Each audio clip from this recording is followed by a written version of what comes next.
mais um episódio do Pod Mãe. Eu sou a Pamela. Eu sou a Priscila e hoje a gente está aqui com uma convidada muito especial, que é a Maiana. Bem-vinda, Maiana! Obrigada, Priscila. Obrigada, Pamela, pelo convite. Estou feliz de participar aqui do Pod Mãe. A gente que está muito feliz de te receber. E, gente, Maiana tem um currículo impecável. Gente, eu vou ler aqui o mini currículo de Maiana, porque a mulher é uma potência.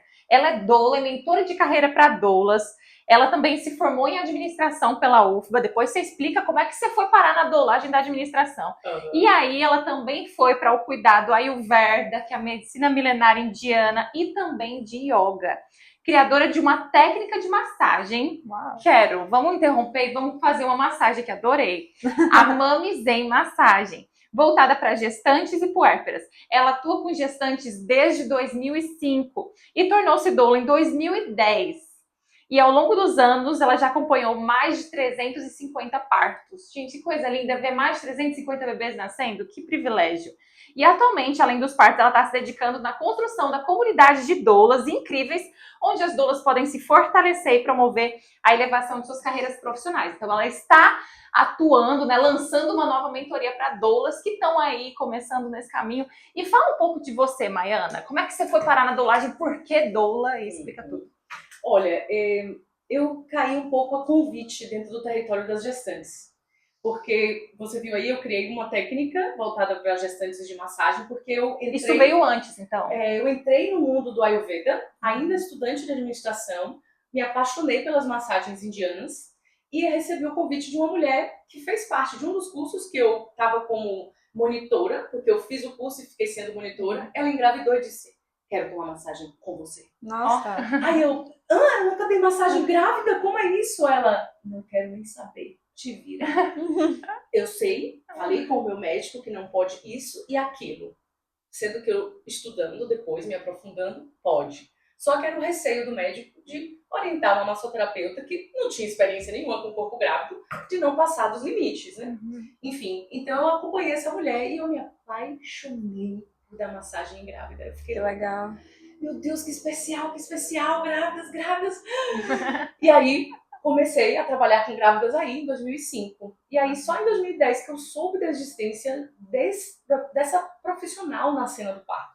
Porque o que tinha na minha cabeça? Eu tinha que ser obstetra ou enfermeira obstetra, uma das duas coisas. Cheguei a aventurar, fazer formação, uma segunda formação acadêmica, porque aqui no Brasil, para a gente atuar, tem que ter essa formação. As parteiras tradicionais, elas têm uma formação de vida. Eu não tenho contato com a parteira tradicional para ir nesse caminho tradicional. Então, eu me exigia fazer uma formação. Só que eu não dava conta de outra formação acadêmica, sabe? Foi sofrido concluir a minha formação em administração. Foi muito importante. Eu sou muito agradecida pela minha trajetória, ter tido essa etapa, mas eu não tinha gana, gás.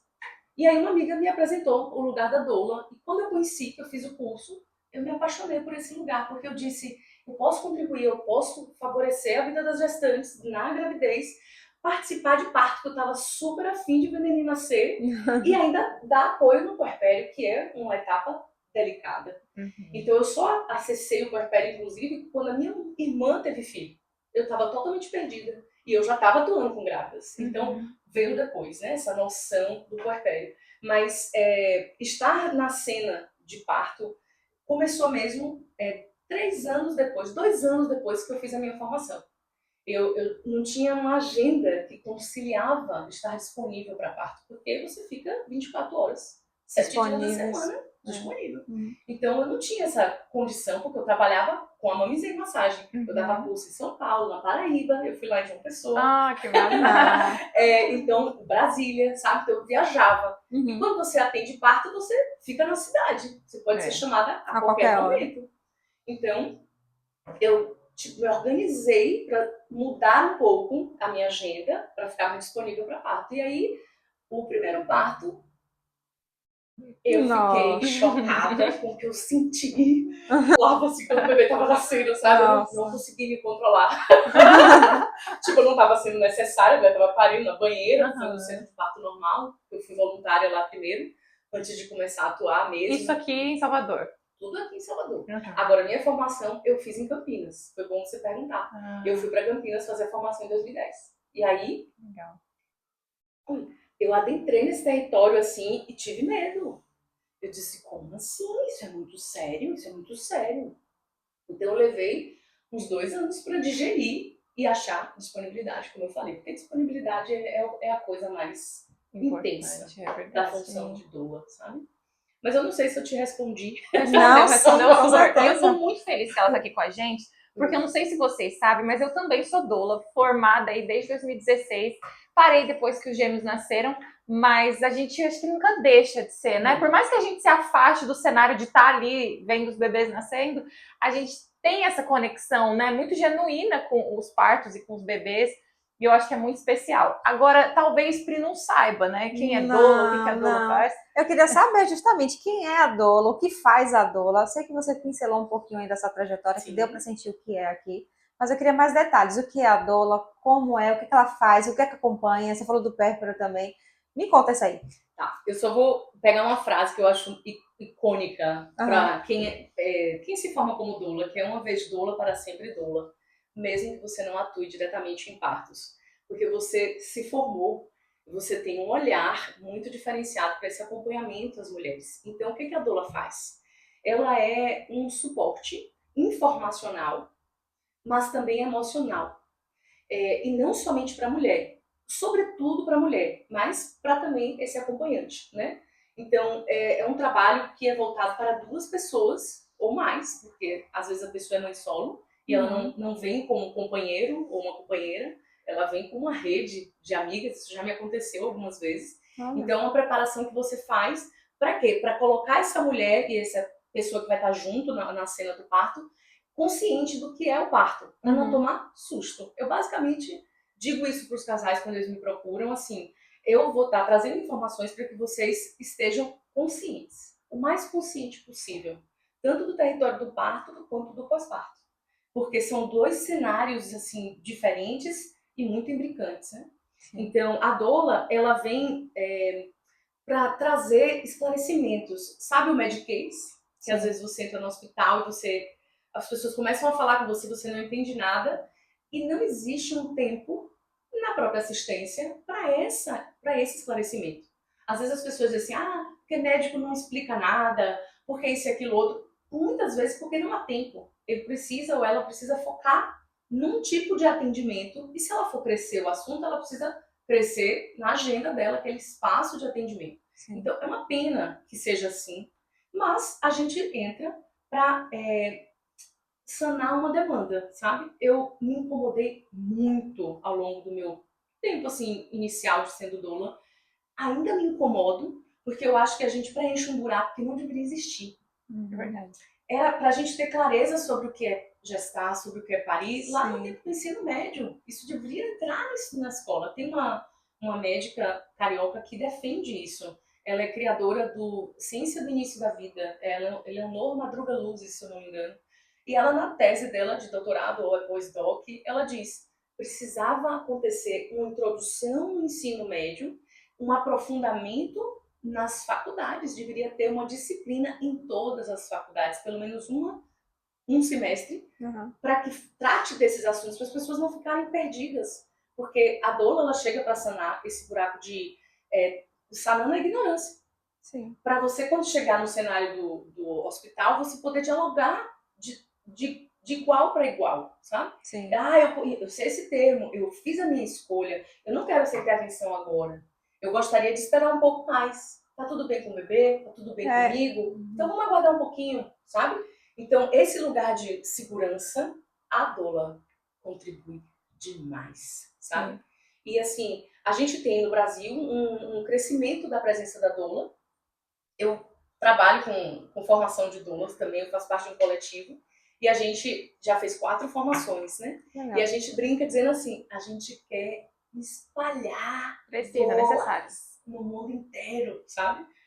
As mães, elas precisam dessa informação, né? As mães e as pessoas que acompanham. Eu achei interessante o que você falou, que não, às vezes não só o casal, né, você acompanha. Às vezes as amigas que estão perto, que estão lá acompanhando, você também dá esse trabalho, ou melhor, os Você também explica tudo para elas, né? E elas acabam acompanhando e sabendo o que vai acontecer ali, né, Pan? E essa parte da informação é tão importante, porque tem uma situação que a gente pode explicar assim, né? Se a pessoa ela quer comprar um sorvete de morango, eu quero sorvete de morango, e chega lá e só tem baunilha e chocolate lá.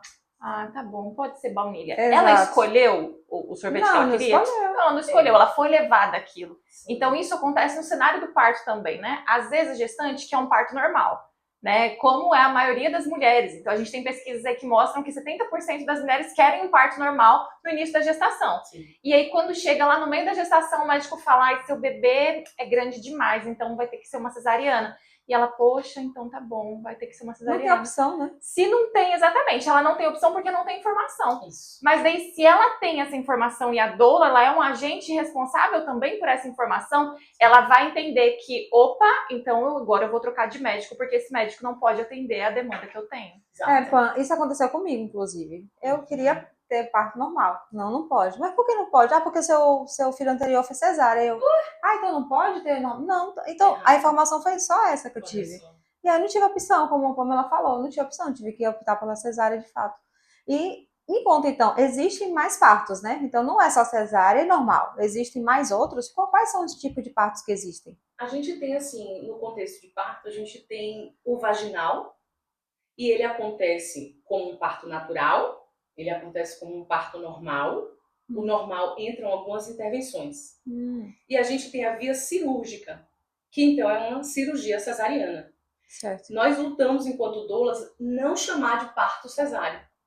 Parto cesariana, porque parto é via vagina. Sim. E cesárea Cirurgia. é cirurgia. Então, existe tipos de parto e existe a cesárea, que é uma cirurgia. Entendi. Então, bebês nascem via cirúrgica. E a gente, assim, por ser o país das cesáreas, né, o Brasil, estatisticamente, caiu um pouquinho nos seus dados, né, de números de cesárea percentuais, em comparação com a República Dominicana. Olha o tamanho da República Dominicana. Nossa. Em números totais, nós somos os campeões. Continuamos sendo os campeões, entende? Então, a gente é muito especializado em cesárea. Nossa, ninguém faz cesárea que nem o Brasil. Só que, então, o que isso acontece? Aquela falsa sensação de segurança. Acabou sendo cultural, né? Veja, é a coisa da ignorância, né? Que eu comentei. A falta de informação faz a Isso pessoa gera... escolher às cegas. Exato. Sendo que, o que se diz? É super seguro ir para uma cesárea. Não é. A gente tem a estatística que fala que é 5 vezes mais arriscado você ir para uma cesárea do que você ir para a via vaginal. Sim. Isso de morte materna, risco de morte materna, risco 120 vezes comparado com o parto normal de risco de doenças respiratórias no bebê. Olha só, então, são 120 vezes. 120? Tava até conversando com o Pri, que ela falou que os 2 filhos dela têm doença respiratória. Então, a cesariana também é um fator de risco para doença respiratória. Então, imagina só para uma criança que já tem, por exemplo, na família, uma carga genética. Pois é, e aí com a cesariana aumenta ainda mais. Mas os médicos não falam isso. Não falam. Eles não falam sobre os riscos, porque para um médico é muito mais tranquilo, fácil fazer uma cesariana, em que ele marca, vai lá, corta a mulher, 30, 40 minutinhos, fechou a mulher, vai embora. Enquanto um parto normal, você já ficou, o parto mais longo que você ficou, durou quanto tempo? 7 dias. Olha aí. Sério? Que médico vai ficar 7 dias à disposição dessa mulher? É raríssimo, raríssimo. A gente conta nos dedos de uma mão, pelo menos lá em João Pessoa, nos dedos de uma mão. E depois do de 7 teve um de 5. É sério? Eu acredito. E ela fica em trabalho de parto, ela fica com dilatação. Como é que acontece isso? Quando acontece esse tipo de caso, é porque ela viveu uma latência, que foi uma latência com características de parto, mas que não se sustentou. Porque para a gente considerar que é parto, precisa ter uma dinâmica que se sustenta. Sim. Só que como nesse caso específico dessa mulher de 7 dias, eu entrei na cena do parto com ela 3 dias antes da equipe. A equipe entrou no 4º dia, do 3º para o 4º dia. Mas houve contexto, sempre tem contexto. Sim. Por isso que quando a gente chega no casal, nessa família em formação, tem contexto que a gente elabora na perspectiva da chegada de um bebê. Né? Porque não é só o contexto de parto, é um bebê chegando. Não importa a via, inclusive. Porque se houver necessidade de uma cesárea, que bom que existem as cesáreas que salvam vidas. Fica parecendo às vezes que a doula é contra a cesárea. Preciso dizer, doula não é contra a cesárea. A gente é contra a mentira. Levar a mulher assim, A tipo, se submeter apenas a cirurgia, no caso. entendeu? Tipo, se eu fosse sua doula, eu ia ficar louca. Ele fala, não, peraí, não é nada disso não. Ó, desculpa, deixa eu te passar uma lista aqui. De Tem várias opções. 260 indicações fictícias de cesárea. Uhum. Entende? Para você ler. Porque vai ser você que vai precisar encontrar com aquela informação e perceber o que você quer para você. Sim. Porque uma doula não pode parir por essa mulher. Nunca. Então eu sempre digo para as mulheres, enquanto você quiser parir, eu vou fazer tudo por você. Quando você, que tiver o meu alcance, claro, né? Quando você não quiser mais, eu vou seguir ao seu lado te apoiando. E esse não querer mais, nem sempre tem a ver com a vontade dela levantar a mão e dizer quero ir para uma cesárea, porque isso acontece. Uhum. E a gente não está ali para julgar, a gente está ali para ajudar, apoiar. Porque aí vem informar. a parte do apoio emocional, que é muito forte também no nosso trabalho, sabe? Então, eu tenho uma amiga doula parceira, que é do coletivo, e ela diz assim, você chega, gente, num cenário na vida do casal que tem um monte de coisa acontecendo. É um rebuliço, é um remanejo grande de vida você ter um filho. Começa pelas coisas práticas, você vai ter que abrir espaço para ter um quarto, né? Aí tem um enxoval que tem que comprar, aí tem a sequência de exames que você tem que fazer. E aí, como é que tá o trabalho quando a pessoa trabalha, sabe? É uma dinâmica nova. Fala mais, na hora do parto lá, como é que funciona? Como é que a doula está ali com ela? O que é que você faz exatamente? Conta para quem está nos ouvindo aí. A gente, né, assim, é chamada para aquele contexto, né, do vucu-vucu, como eu costumo brincar dizendo, uma vez que o trabalho de parto começa, né, a dar aqueles sinais reais, nós nos deslocamos até aquela mulher, né, Sim. e vamos já trazendo tranquilidade. É comum a mulher estar numa latência de parto, achando que ela está em trabalho de parto, e quando a gente chega, as contrações mudam, já começam a ficar mais espaçadas, porque tem um frisson, um pouco de nervoso quando começa a acontecer. E aí, então, uma das primeiras coisas que a gente traz é isso, junto conosco, né? É uma tranquilidade para aquele ambiente. E a gente dá esse suporte físico para o manejo da dor, com as manobras que a gente tem e que a gente mostra para essa mulher, né, antes. E dentro do trabalho de parto, a gente está lá atuando com elas. E, na verdade, a gente chega para atuar junto com ela, com o que o corpo dela traz. Eu não acredito num trabalho de parto em que a doula fica ditando manobras. A gente tem que seguir o que a mulher traz, porque tem mulher que ama ficar sentada na privada. Aí você vai virar para ela e vai dizer, não, menina, tem que sair daí para poder fazer um rebozo. Ela tá amando ficar na privada. Então, sim, sentar na privada é uma condição de manejo. Assim como o rebozo, que é esse chacoalhar de corpo com o pano. O rebozo é o nome de um chale mexicano, né? Então, Sim, é uma abordagem mexicana de manejo, né, para dor no trabalho de parto. Enfim, então a gente tem uma atuação muito intensa no manejo da dor dentro do trabalho de parto. Então a mulher diz onde está com a dor, onde ela está sentindo aquela dor, o desconforto da contração. Então a gente chega com bolsa de gel quentinha, chega com massagem, chega com, enfim, com óleo essencial, sabe? Enfim, a gente vai trazer aquilo que temos, né, como recurso e às vezes nenhum recurso serve. E aí a gente está só presente. Às vezes a mulher não quer nada, às vezes ela quer tudo. Então, a coisa principal que a gente oferta é presença. Sim. Porque é a partir dessa presença que então a gente vai descobrir o que, é que vai ajudar aquela mulher naquele contexto que ela está atravessando. Então é uma travessia, né? Eu sempre digo uma experiência de gargalo. Tem um bebê saindo, né, de um espaço, passar pelo canal vaginal. É uma experiência de gargalo para ambos, para o bebê e para a mulher, né? Então, nessa experiência de gargalo, a gente atua no corpo muito intensamente, mas também lembrando ela o que ela escolheu para ela. Eu me lembro agora de uma história que foi, a gente chegou no hospital e a equipe não tinha chegado ainda, estava a caminho. Então foi um parto no hospital particular e ela tinha contratado a equipe. Só que como a equipe não tinha chegado, para ela ser admitida, a equipe de plantão falou, eu preciso fazer a avaliação. Aí ela olhou para mim, eu digo o quê, Maiana? Eu digo o quê? Eu digo, o que você escreveu no seu plano de parto? Que eu não posso virar e dizer, ela não quer ser atendida por ninguém que não seja da equipe dela. Eu vou lembrar a ela o que você escreveu no seu plano de parto. Aí ela me olhou e respondeu, eu quero esperar minha equipe, eu não me importo de não ser internada ainda. Eu quero esperar minha equipe.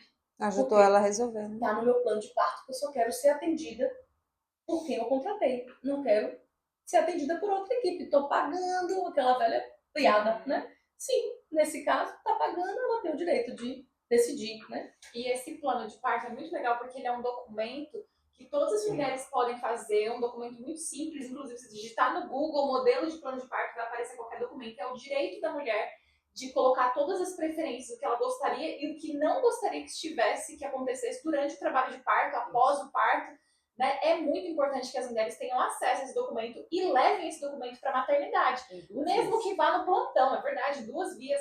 Chegam lá no plantão, olha, aqui está o meu plano de parto, aqui é o que eu gostaria que acontecesse comigo ou não durante o meu trabalho de parto. É um direito da mulher. E é uma ferramenta maravilhosa da pessoa tomar consciência do que pode acontecer no parto. Porque o plano de parto é você dizendo gostaria e não gostaria. E aí, lá na hora, as coisas podem mudar. Mas você estudou, você sabe o que é um rompimento de bolsa artificial. Por que sim, por que não? Porque você foi obrigada, de certo modo, a compreender. Então, baixar o plano de parto é um caminho inicial para você estudar esse documento e entender o que ele está dizendo ali. E tomar posse do seu parto. Porque aí uma das coisas que a doula faz é favorecer que essa mulher fique no protagonismo do parto dela. Porque ela está num evento de saúde.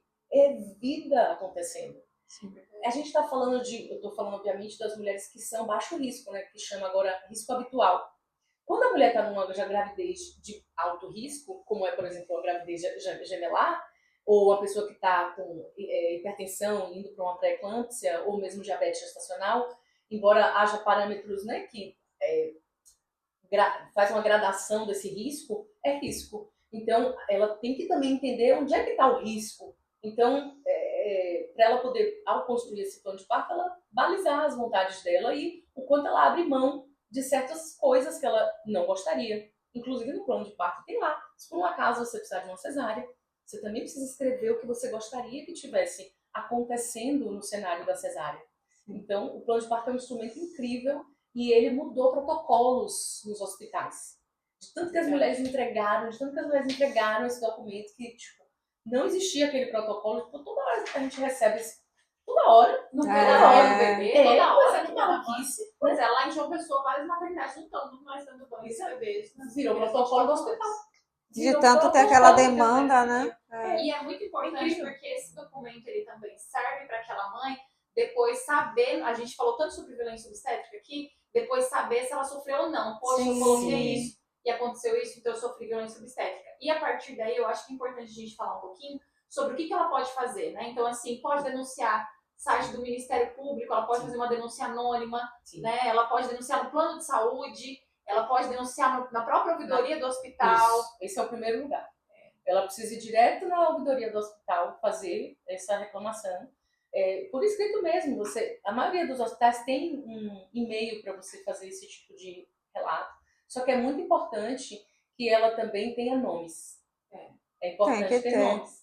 Ela precisa ter o prontuário dela de atendimento. E ela pode ter acesso ao prontuário. Acabou o parto, por favor, pode me dar o meu prontuário? Ela tem o direito de sair auto-hospitalar com o prontuário nas mãos. Claro que às vezes, a depender da consciência da violência que aquela equipe sabe que fez, o prontuário é um pouco adulterado, ele é mudado. Então, por isso que é muito importante saber quem é que estava de plantão, sabe? Às vezes escolher nomes, ter nomes. É sempre bom saber quem está assistindo. Então anota o nome, faz uma notinha aí, no Zap mesmo, manda o nome para você mesmo. Estou sabendo quem é que está me acompanhando, porque se acontecer qualquer coisa, eu tenho um nome a dar, né? E eu não sei se isso mudou agora, mas antigamente, até onde eu estava acompanhando, a mulher ela podia entrar com uma ação jurídica até 3 anos após o parto. Eu não sei se mudou, se está menos, se está mais, mas era até 3 anos. Então, assim, ela sofreu parto, a violência do parto, ela tá ali processando, não quero mexer nisso agora, mas guarda as informações, né? O meu parto, eu só consegui falar sobre o que eu vivi no parto um ano depois. Então, eu poderia ter entrado com uma ação, mas eu preferi não entrar porque é muito desgastante. Mas caso a mulher queira, ela tem aí até 3 anos para entrar com essa ação. Eu não sabia, por exemplo, eu não aprofundei minha pesquisa em termos de ação. Eu sei que eu sou do tipo que estimula, faça o quanto antes a denúncia. Porque mas não vai dar em nada, talvez não mais para você. Mas para a próxima, com certeza já muda. Isso estimula aqui, já estou pensando num debate aqui com uma advogada, doula. Não é? Acho que é uma coisa legal, viu? Maiana, só para a gente fechar esse bloco, assim, eu queria só ouvir mais, a gente já falou um pouquinho, mas pincela mais algumas indicações reais e fictícias de cesariana, só para as mulheres saberem o que é mesmo indicação e o que não é. Ok. Existe uma lista maravilhosa feita por uma médica chamada Melania Amorim, tá na internet, então você pode colocar relação, né, lista, não sei como é o nome do arquivo agora, mas indicações reais e fictícias de cesárea. Então, se você der um Google disso, você vai encontrar. E lá a gente tem 6 indicações sem discussão, absolutas. Embora que a sexta já está começando a abrir discussão, que é a sexta, vamos falar de trás para frente, que é o herpes genital com lesão aparente, né? Lesão ativa. Então, às vezes a pessoa está no pré-natal, isso eu preciso dizer, porque às vezes ela está no pré-natal e aquela assistência não considerou se ela já teve herpes genital antes. Então, é muito importante a mulher relatar, caso ela já tenha tido herpes genital na vida dela, porque com 36 semanas ela precisa entrar com um protocolo, que é a ingestão de um certo remédio para poder evitar que haja lesão no trabalho de parto. Isso. Então, é uma profilaxia. E eu já acompanhei algumas gestantes que eu parei no plantão e que a assistência, porque não tinha aquele compromisso, não comentar sobre isso.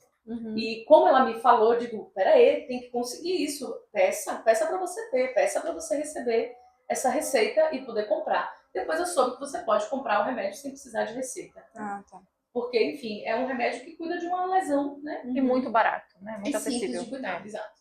Né? E tá, então essa é uma coisa que está sendo questionada, mas sim, é uma indicação de cesárea por conta da lesão estar ativa. Né? Mas a gente tem o prolapso de cordão, que é intraparto, então não tem como você... Que é quando o cordão umbilical passa na frente da cabeça do bebê. Então, antes de vir a cabeça, vê o cordão umbilical. Aí... E não tem como você receber essa indicação se você está em trabalho de parto. Sim. Né? Porque, veja bem, é o cordão vindo na frente da cabeça do bebê. E isso vai baixar isso vai baixar a oxigenação do bebê, né, no momento da passagem, então você não vai arriscar o bebê ficar sem acesso ao oxigênio. Então, sim, é uma indicação. A outra é placenta prévia, e normalmente a pessoa que tem placenta prévia... Mesma coisa, placenta na frente do bebê. Tudo que tiver ali vindo na frente do bebê indica uma cesariana, né? E a placenta prévia ela é vista em pré-natal. Então, e é vista no pré-natal cedo. Então e é comum você ter sangramento. E às vezes a placenta sobe, tipo, ela tá lá embaixo, mas aí conforme o bebê vai se desenvolvendo, a placenta subiu. Então no início é comum, pode até acontecer. Mas aí não é uma placenta prévia, entende? É uma placenta que se colocou muito próximo do colo, e aí quando o útero cresce, a placenta sobe e acabou o risco. Aí não é indicativo de cirurgia. Não. Só que você tem que esperar ver o que vai acontecer, né? Sim. Nesses casos. Sim. Mas normalmente tem um sangramento ali. Tudo isso são raros, são casos muito raros. Eu já acompanhei algumas que tinham essa condição de placenta muito próximo, e a placenta subiu e foi tudo bem, mas teve sangramento com 18 semanas, teve sangramento com 26, teve sangramento, é assustador você ter sangramento, sabe? Então, é muito assustador. Mas era esse o contexto, era essa placenta que não estava bem posicionada naquele início, e depois, ok, inclusive foi um parto domiciliar. Rapidinho, só uma pergunta agora, falando sobre, por exemplo, de ter o... um mosquitinho. De ter o cordão umbilical, né, ali enrolado na frente, ou enrolado no pescoço. Aí vocês falam que ali, não, na frente, né, como vocês falaram, na frente. Prolapso. Prolapso de cordão. Aí seria indicativo de cirurgia. E quando fazem o contrário? Acontece, já aconteceu com vocês de fazer o contrário, de tentar fazer uma coisa que era indicativa de cirurgia, fazer um parto normal? Não, não. Isso é absoluto, isso é tipo grave. Tem que fazer cesariana na hora. Porque se não faz cesariana, o bebê morre. Eu costumo dizer então que é grave. A assistência, eu brinco dizendo assim, o médico, a médica, não vai colocar o CRM dele na reta. Entende? Ele tem uma reputação técnica, sei lá. Entendi. Às vezes eles pecam por excesso. Leva para uma cesárea quando talvez ainda nem precisasse. Mas do contrário, não, é muito mais difícil. Não, nunca vi. Né? Tem que ser indicação absoluta. Né? Então, quais são as outras indicações? As outras é a apresentação córmica, que é quando o bebê está transverso, né? Ele não está nem cefálico nem pélvico. Ele está deitado. E aí, nessa posição, ele desce, né? De lado, às vezes vem um braço. Então, não pode. A mulher não tem como parir nessa posição. A ruptura da vasa prévia, que eu, por exemplo, nunca vi, nunca nem soube desse tipo de contexto. Mas isso é uma coisa que é um sangramento por causa dessa ruptura da vasa prévia. E aí, enfim, não vai poder parir, né? Cirurgia correndo.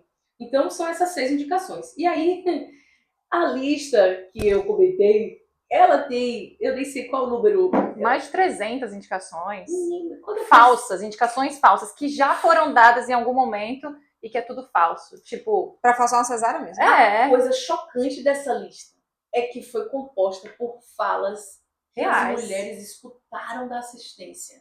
Pra mim, essa é a coisa mais chocante dessa lista. E tem coisas absurdas lá, mas as coisas comuns. Ah, cordão enrolado no pescoço. Sim, que fala o muito. meu Cesárea. primeiro gemelar nasceu, o Sam nasceu com cordão. Aí no vídeo dá pra ver, a obstetra tira e me entrega tranquilamente, vida que segue. Gente, Super a gente ouve comum. muito Eu isso já vi o bebê mesmo. nascer Super com comum. 3 Já no vi pescoço também. e uma no corpo. É. Eram 3 voltas e meia. Olha, é um Isso bebê ouve artesão. muito. Bebê artesão, ele tá lá no útero, né? Cordão grande, porque olha É. que cordão enorme que esse corpo produziu, né? Sim. Essa dupla produziu. Bebê grande demais. Isso. Não vai passar, não tem passagem, como se a mulher fosse viajar e não parir, né? E bebê pequeno demais. Bebê pequeno demais, Porque tem perigoso. as pontas. Mas né? não tem, então?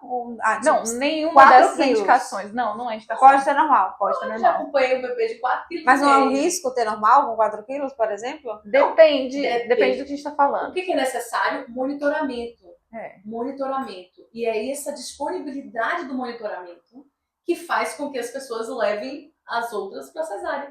Porque não tem disponibilidade. Ponto. Então, você tem que considerar, é um bebê de 4,5 kg em que corpo? Qual é a evolução que está acontecendo? Como foi essa gestação? Foi saudável? Porque esse bebê tem 4 quilos, é uma mulher de diabetes gestacional ou simplesmente é um bebê grande? Grande, com uma uma Então, mulher não é grande. só simplesmente pelo fato de ter 4,5 kg. Exato. É o fato do histórico Tudo dela. Tem Isso, que é ter tudo, uma tudo. avaliação conjunta. Entendi. E o que a gente tem que pensar também é que a vagina é um músculo. Então, às vezes, não vai passar. Então, o que acontece? Vai abrir, vai Vai. dilatar, aquele bebê vai passar e depois vai voltar. Então, é um músculo, né? Uhum. Então, só o peso do bebê não é uma indicação de cesariana. Gente, acredito que muitas mães que estão nos assistindo estão falando, eu passei por isso, me A falaram gente espera isso. que não, a Sim. gente espera que não, mas acontece. Esperar é esperança, tá? Mas eu sinto muito, porque com certeza isso que você fala é mais Sim, comum do é que a muito gente comum. gostaria. Eu já ouvi muito sobre cada uma dessas Sem coisas. Aí a outra coisa, bolsa rota. É. Rompeu a bolsa, tem que ir pra cesárea. Sendo que a mulher pode entrar em trabalho de parto de 1 até 10 horas, como fisiológico normal. Uhum. E os protocolos são de entrar com um antibiótico a partir de 12 horas e ainda seguir esperando. Não tem por que fazer intervenção. Se o bebê tá bem, o parâmetro é isso. É a Exato. gente saber como é que tá a vitalidade daquele bebê. Então, quais são os batimentos cardíacos fetais dele, né? Tá entre aquele parâmetro de segurança, entre 110 e 160 por minuto? Se tá abaixo de 110, tem alguma coisa errada com o bebê. Tá acima de 160, tem alguma coisa errada com esse bebê. Uhum. Então, nesse caso, a equipe tem que intervir. Aí, nesse contexto de bolsa rota, o que a gente tem? Tem o mecônio, né? Então, o mecônio não é também uma indicação de cesárea. Mecônio é um motivo para monitoramento, para poder olhar qual é a vitalidade do bebê, se o batimento cardíaco está na condição correta para se viver uma indução, para se fazer uma espera. Então é uma coisa muito da hora. Mas não que é esse cocô do bebê, né? O mecônio, Isso. só para parecer verdade. Obrigada, é importante esclarecer. Não é porque é muito comum. Sim. Não, fez cocô na barriga cesárea. Quando na verdade não é. Não é. Tem que ver por quê. Né? Às vezes esse bebê fez cocô por algum sofrimento fetal e aí sim tem que avaliar o que vai ser feito. Talvez seja uma cesárea, talvez seja de fato a indução com muito monitoramento, ou então vamos esperar, em vez de ver o que é que vem. Né? Então tem que avaliar sempre. Eu deveria ter vocês duas antes dos meus partos, que eu tenho certeza que a assistida seria ótima.